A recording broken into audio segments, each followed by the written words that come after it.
आइए शुरुआत करते हैं अच्छी और सच्ची खबरों की। सबसे पहले खबर देश के डिफेंस सेक्टर से जुड़ी हुई। डीआरडीओ के वैज्ञानिकों ने रक्षा के क्षेत्र में एक बड़ा कमाल किया है। डीआरडीओ ने 30 किलोवाट का एक लेजर हथियार बनाया जो कि 5 किलोमीटर की दूरी तक ड्रोन, हेलीकॉप्टर और मिसाइल जैसे हवाई खतरों को नष्ट कर सकता है। परीक्षण के दौरान ये लेजर वेपन सभी पैमानों पर पूरी तरह से खरा उतरा है। इससे पहले ये क्षमता सिर्फ अमेरिका, रूस और चीन के पास है और अब इस ग्रुप में भारत भी शामिल हो गया है।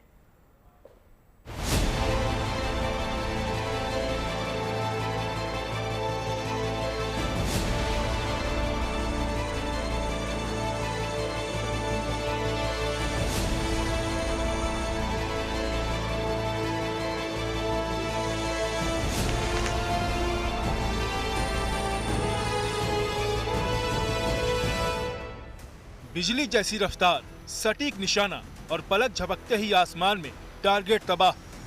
ये है हिंदुस्तान का नया हथियार जो एक लेजर डायरेक्टेड वेपन सिस्टम है, जिसने अपनी खूबियों का आंध्र प्रदेश के कर्नूल में जैसे ही सफल प्रदर्शन किया, इस वेपन सिस्टम को बनाने वाली टीम में खुशी की लहर दौड़ पड़ी। 30 किलोवाट के इस DEW Mark II-A laser weapon system ने परीक्षण के दौरान न सिर्फ एक छोटे विमान को नष्ट किया, बल्कि 7 ड्रोन, उनके कैमरों, सेंसर और एंटीना को भी पलक झपकते तबाह कर दिया।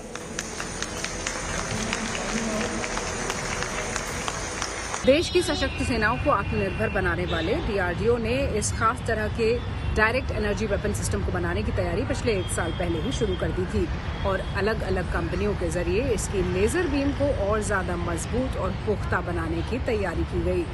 अब डीआरडीओ के centre for high energy systems and sciences ने इसका सफल परीक्षण किया है, जिससे ये पता चलता है कि अब ये लेजर तकनीक हमारी सेनाओं को ताकत देने के लिए तैयार है। इस परीक्षण के दौरान एक लैंड बेस्ड सिस्टम में इस व्हीकल में इसको माउंट किया गया, जिसके जरिए एक स्वॉर्म ड्रोन को नष्ट किया गया और सफल परीक्षण के बाद डीआरडीओ के चेयरमैन ने कहा कि अब भारत दुनिया के उन देशों में से एक है जिनके पास अपना लेजर वेपन बनाने की ताकत है। ये लेजर डायरेक्टेड वेपन सिस्टम का अपग्रेडेड वर्जन है, इसीलिए इसे DEW Mark II-A कहा जा रहा है, जिसका परीक्षण 3.5 किलोमीटर की दूरी तक किया गया, जबकि ये laser directed weapon system 5 kilometre के अंदर किसी भी तरह के हवाई खतरे से निपट सकता है। ये fixed wing aircraft, missiles, helicopter और स्वार्म डोम जैसे दुश्मनों के हथियार को नेस्तनाबूद करने की क्षमता रखता है, जिसका सफल परीक्षण कर डीआरडीओ के वैज्ञानिकों ने देश की रक्षा तैयारियों को और मजबूती प्रदान की है। डीआरडीओ का दावा है कि ये बहुत ही शक्तिशाली हथियार है जो लंबी चलने वाली लड़ाइयों के लिए बहुत किफायती साबित होगा। With a laser weapon, we can do a multiple target neutralization. So this is one of the new and emerging weapon system where we have entered into this era of beam weapon. Earlier, whatever weapon you see, you want to kill, you require a missile to fire, you require a kinetic energy to fire. But in these cases, you require a beam weapon. This is a massless weapon and a concentrate of the laser light, it go and falls into the target and neutralize it. So this is a big achievement for our country.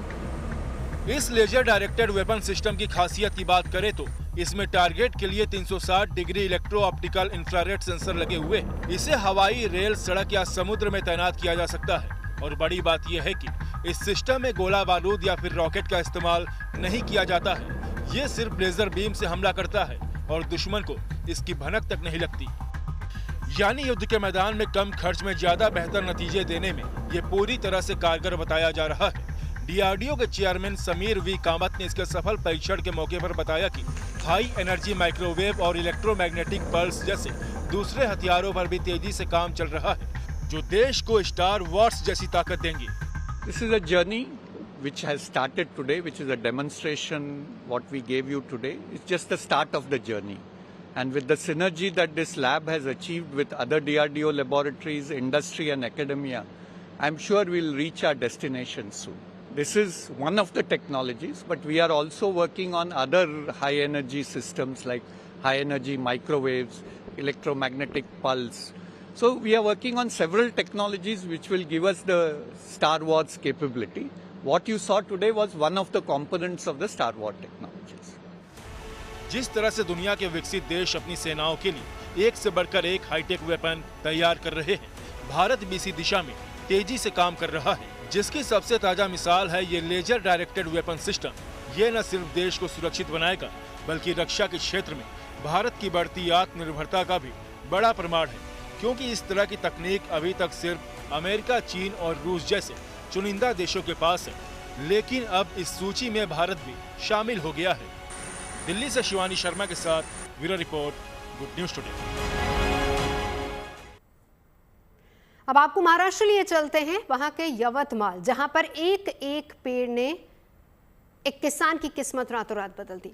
ये खबर चौंकाने वाली है, जो आई यवतमाल के गांव खुर्शी से है, जहां पर केशव शिंदे नाम के एक किसान के पुश्तैनी खेत में लगा रक्त चंदन का पेड़ उनकी किस्मत बदलने का कारण बना, क्योंकि रक्त चंदन प्रजाति के पेड़ की अनुमानित कीमत 4,97,00,000 रुपए बताई जा रही है, लेकिन रेलवे की ओर से जमीन का अधिग्रहण होने की वजह से किसान को मुआवजे के लिए कोर्ट जाना पड़ा, जिसके बाद रेलवे ने 1 करोड़ रुपए की राशि जमा करवाई, जिसमें से किसान परिवार को अब 50 लाख रुपए निकालने की अनुमति मिल चुकी है।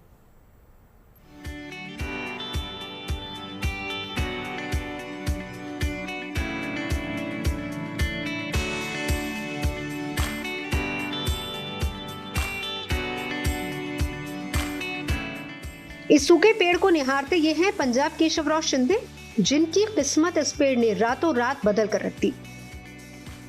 दरअसल ये कोई मामूली पेड़ नहीं है, बल्कि ये पेड़ रक्त चंदन की प्रजाति का है, जिसे लाल चंदन भी कहा जाता है। लाल चंदन को दुनिया के सबसे दुर्लभ और महंगे चंदनों में से एक माना जाता है, और इसकी खूबी के कारण इसकी कीमतें आसमान छूती हैं। अब ये पेड़ यवतमाल के खुर्शी गांव में रहने वाले किसान केशव शिंदे के लिए खुशियों की सौगात लेकर आया। ये पेड़ जिस जमीन पर लगा है, वो किसान पंजाब केशवराव शिंदे का पुश्तैनी खेत है, जिसका अधिग्रहण करने के लिए साल 2013-14 में रेलवे के लोग आए और उन्होंने इस दुर्लभ पेड़ के बारे में केशव शिंदे को बताया, जिसे सुनकर वो हैरान रह गए।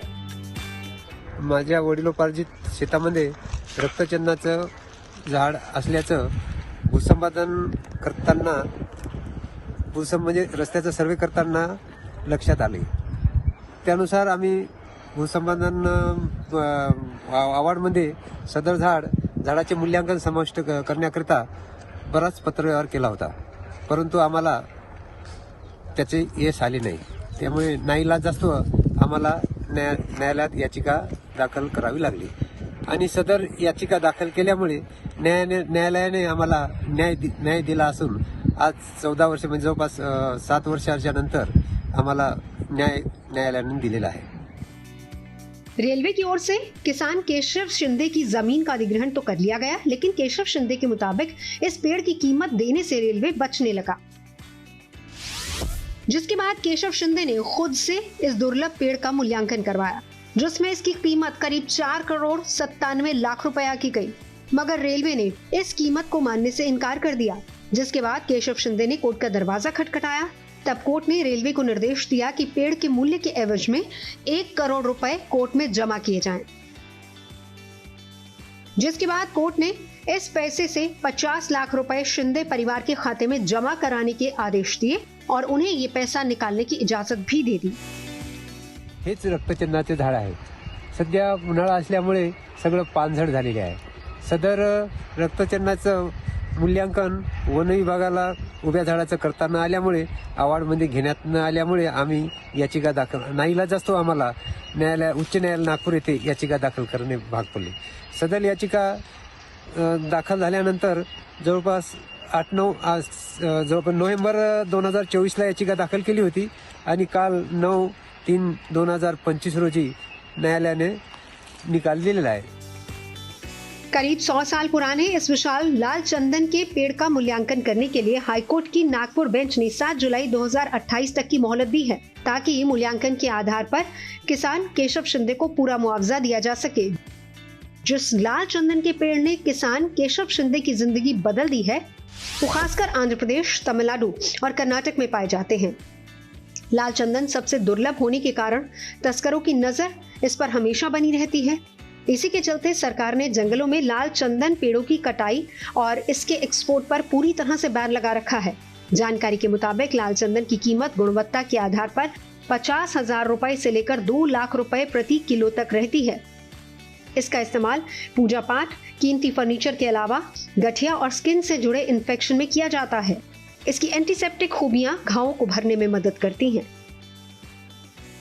और इसी कारण लाल चंदन की डिमांड विदेशों में बहुत ज्यादा है। यवतमाल से भास्कर मोहरे के साथ bureau report, good news today. आगे बढ़ते बात करेंगे चिनाब नदी पर बनकर तैयार हुए उस ब्रिज की जो कि कश्मीर की तरक्की की उड़ान की वजह बनेगा। चिनाब पर आईफिल टावर से ऊंचा रेल ब्रिज बनकर तैयार हो गया है। कश्मीर की नई लाइफलाइन तैयार होने के बाद कश्मीर रेल के जरिए पूरे देश से जुड़ जाएगा।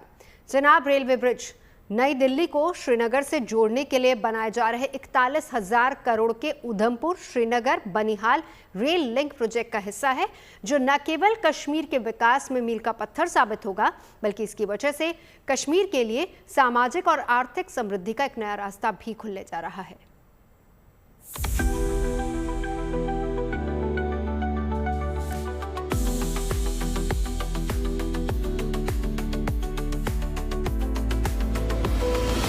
जम्मू के रियासी जिले में इस रेलवे ब्रिज पर कुछ दिनों के बाद दौड़ने वाली ट्रेन कभी बादलों के उस पार तो कभी बादलों के इस पार दिखाई देंगी। चिनाब नदी की तलहटी से 359 मीटर की ऊंचाई पर मौजूद ये रेल पुल बनकर तैयार हो चुका है, जिसकी वजह से ये दुनिया का सबसे ऊंचा रेलवे ब्रिज बन गया है। इसकी ऊंचाई पेरिस के आईफिल टावर से करीब 35 मीटर ऊंची है। आईफिल टावर से भी ऊंचा विश्व का सबसे ऊंचा चिनाब रेलवे ब्रिज 2 भौगोलिक जगहों को नहीं बल्कि पूरे विश्व से कश्मीर को भी जोड़ता है।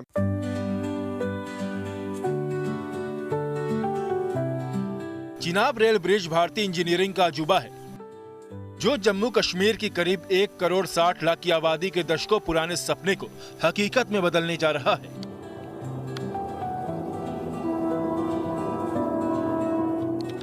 272 किलोमीटर लंबे इस रेल मार्ग में 1315 मीटर का ये रेलवे ब्रिज जम्मू कश्मीर की खूबसूरत वादियों में नगीने की तरह है।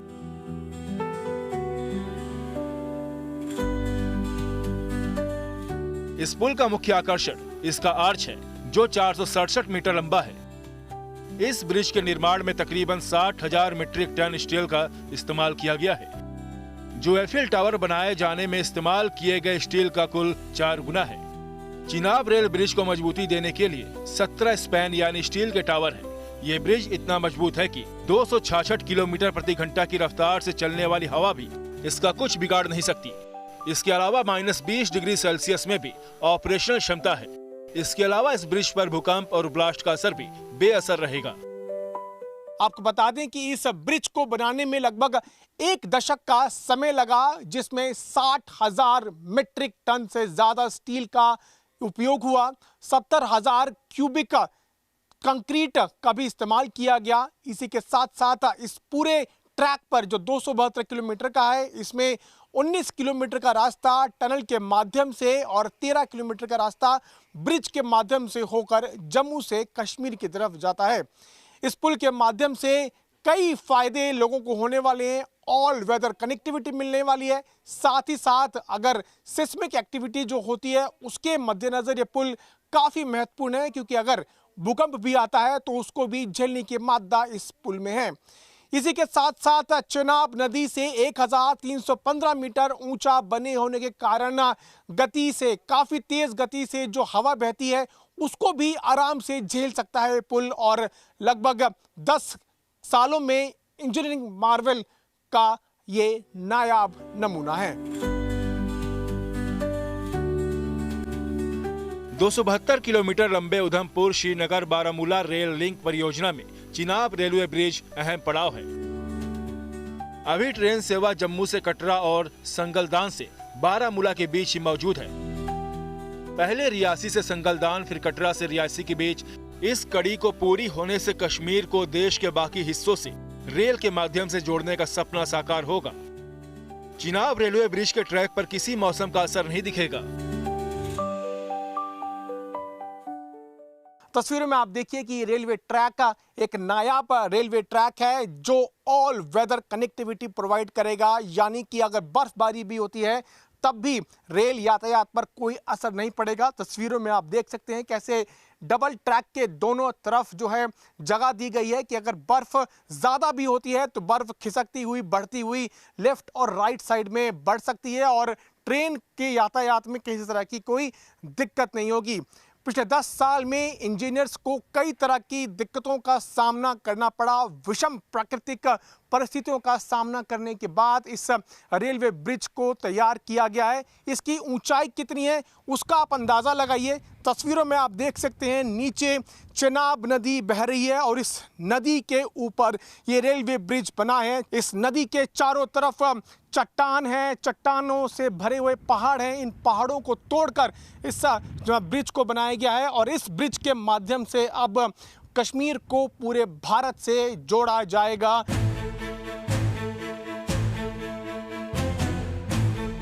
उधमपुर श्रीनगर बारामूला रेल लिंक परियोजना की शान और मुकुट के लिए सुरक्षा का विशेष ध्यान रखेगा ताकि किसी भी तरह के खुराफात को वक्त रहते रोका जा सके।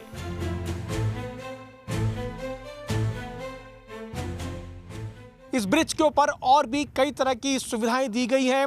24 आवर सर्विलांस के लिए सीसीटीवीज जो हैं वो लगाए गए हैं। लगभग हर स्टेशन जो इस पूरे ब्रिज पर आता है उस हर स्टेशन पर सीसीटीवी मॉनिटरिंग के लिए स्पेशल रूम्स जो है वो डिज़ाइन किए गए हैं। तस्वीरों में आप देख सकते हैं कैसे सीसीटीवी इस ब्रिज के ऊपर भी लगा हुआ है। कश्मीर से कन्याकुमारी तक रेल कनेक्टिविटी के सपने को हकीकत में तब्दील करने के लिए पीएम मोदी 19 अप्रैल को कटरा से कश्मीर तक वंदे भारत एक्सप्रेस का उद्घाटन करेंगे।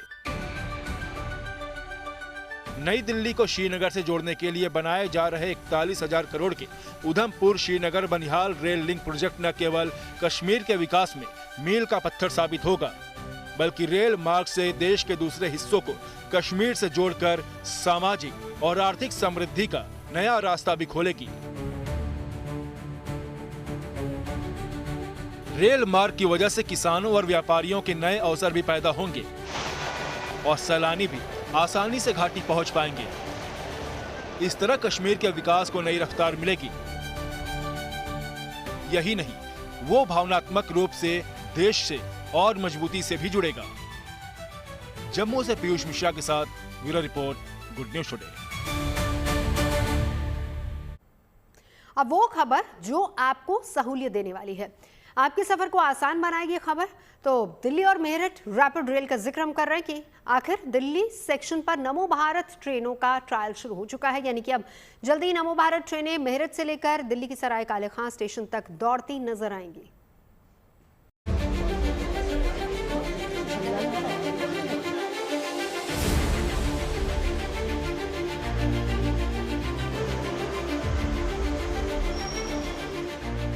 अब वो समय दूर नहीं जब रैपिड रेल यानी नमो भारत ट्रेन से दिल्ली के सराय काले खां और मेरठ के बीच डायरेक्ट सफर किया जा सकेगा।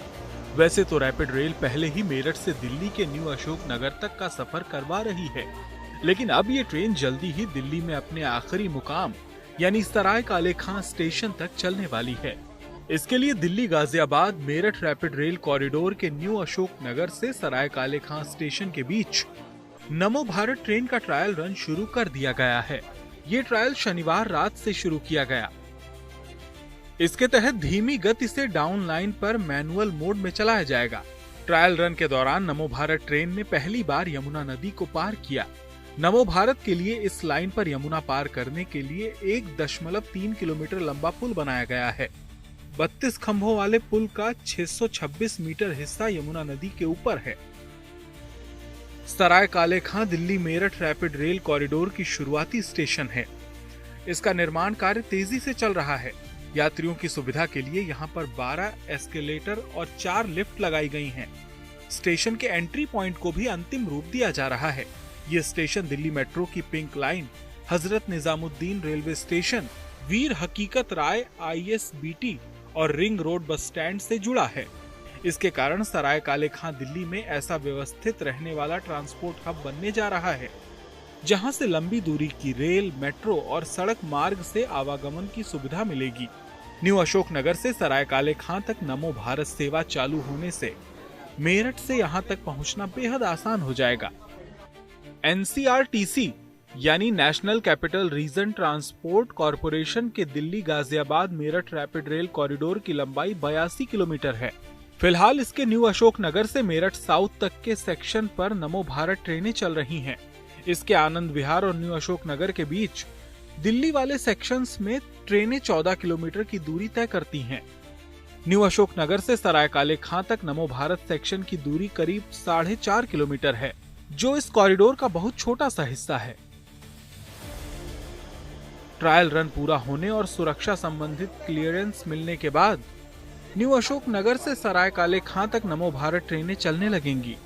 इस सेक्शन से चालू होने पर मुसाफिर सराय काले खां से मेरठ के बीच एयर कंडीशन ट्रेनों में बेहद तेज और आरामदायक सफर कर सकेंगे।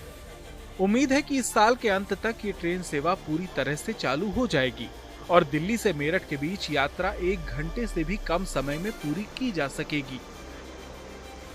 दिल्ली से कुमार कुणाल के साथ bureau report, good news today. और अब आपको पंजाब की पटियाला में थापर यूनिवर्सिटी फूड फेस्टिवल के रंग दिखाते हैं। अलग अलग वैरायटीज के फूड आइटम से लेकर पंजाबी जुत्ती के रंगों तक, चिकन कबाब से लेकर पोर्टेबल गेमिंग कैफे तक, सब कुछ आपको यहाँ मिलेगा।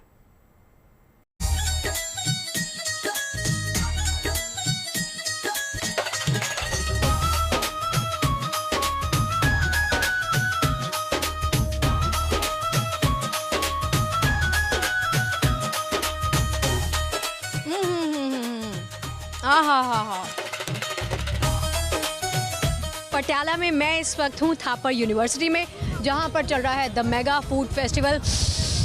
हवा में ही खुशबू है फूड की। 50+ स्टॉल्स यहाँ पर लगे हैं। 8000 से ज़्यादा स्टूडेंट्स यहाँ पर पहुँचे हैं ऑल ओवर इंडिया से इस फूड फेस्टिवल के मज़े लेने के लिए। तो मैंने सोचा कि क्यों ना आपको भी सारे मज़े दिखाए जाए, सारे रंग दिखाए जाए। तो चलिए मेरे साथ शुरू करते हैं इस फेस्टिवल के तमाम रंग। Let's go.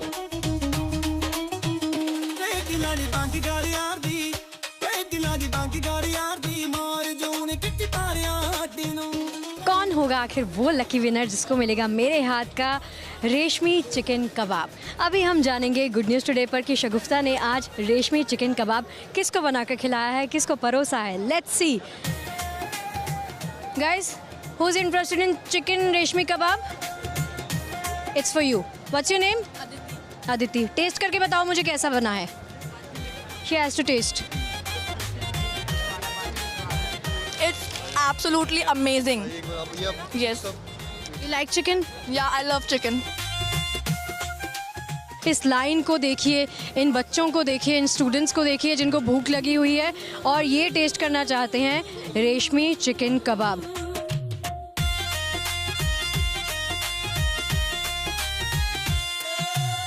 This is truck cafe, जहाँ पर आप गेम्स ऑनलाइन खेल सकते हैं। और ये मेरे साथ तमाम स्टूडेंट्स मौजूद हैं जो इतने ज़्यादा बिजी हैं कि इनके पास टाइम नहीं है। लेकिन सामने कौन सी गेम चल रही है? टेकन 3 चल रही है अभी। टेकन 3। और तुम क्या कर रहे हो? रेसिंग गेम है। रेसिंग में कौन आगे चल रहा है? मैं जीत गया। He is the winner! ये तालियां आपने ली, तालियां। अच्छा, ये नया एक्सपीरियंस है राइट? कैसा लगा? बहुत बढ़िया, बहुत बढ़िया। कितना पे किया इसके लिए? पे तो कुछ 450 for all the event. 450 for all the games and all the food. कैसा लग रहा है गेम खेल के? अच्छा लग रहा है, अच्छा एक्सपीरियंस है। यूनिवर्सिटी के स्टूडेंट्स हैं, लेकिन हाँ जी यहाँ पे पहली बार हमने देखा है सब कुछ इवेंट। TFF में ये सब मिल रहा है, हमें फैसिलिटीज़ मिल रही हैं और अच्छा यूनिक एक्सपीरियंस। पढ़ाई के साथ ये फेस्टिवल में मौका मिल रहा है तो this is a unique thing ना? Yes, this is very unique thing. और 450 का हमने पास लिया, इसमें हमें खाना और गेमिंग का एक्सपीरियंस मिला। ये नई एक्सपेक्टेशन मेरी नहीं थी और जिस हिसाब से एक्सपीरियंस मिला वो बहुत अच्छा लगा। कैसा लग रहा है? It was very nice, but I was just telling you that even girls do play games on PS5. That's fine. अच्छा, रेसिंग गेम चल रही है ना? कौन विनर हो? जीतने वाली हो? I guess so. ये मैंने तीसरी बारी स्टार्ट किया है। Guys, all the best. Thank you so much. खबरें सच्ची होनी चाहिए, अच्छी खुद ब खुद लगती हैं। Navjot Randhawa signing off. आप सुनते रहिए गुड न्यूज़, देखते रहिए गुड न्यूज़ टुडे।